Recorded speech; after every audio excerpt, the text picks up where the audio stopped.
পল্টু, 5টা ফলের নাম বল। এই রে, আমি তো মাত্র 2টা ফলের নাম জানি। কিরে, বলস না কেন? 2টা আপেল, 3টা কমলা।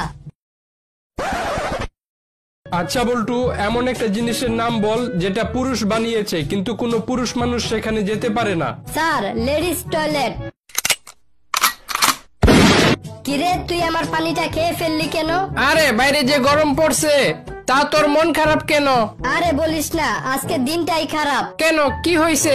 আজকে গার্লফ্রেন্ডের সাথে ব্রেকআপ হইলো, তারপর রাস্তায় আমার গাড়িটা নষ্ট হয়ে গেল, যার ফলে অফিসে দেরি করে যাওয়ায় আমাকে চাকরি থেকে বের করে দিল। বাসায় ফেরার সময় কিছু ছিনতাইকারী আমার সব টাকা পয়সা নিয়ে গেল। চিন্তা করলাম এই জীবন আর রাখবো না, তাই 10 টাকা কোনো মতে জোগাড় করে বিষ কিনে পানিতে মিশিয়ে খেতে নিলাম, সেটাও তুই খেয়ে ফেললি।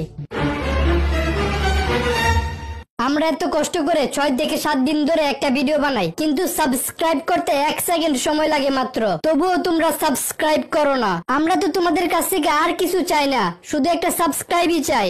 প্লিজ তোমরা সাবস্ক্রাইব করো, প্লিজ। আমাদের বাসার পাশে একটা সুইমিং পুল বানিয়ে দাও না। কেন? সাঁতার কাটলে চিকন হয় মানুষ। যত সব ফাউল কথা। তিমি মাছ সারাদিনই সাঁতার কাটে, তবুও তো আর চিকন হয় না।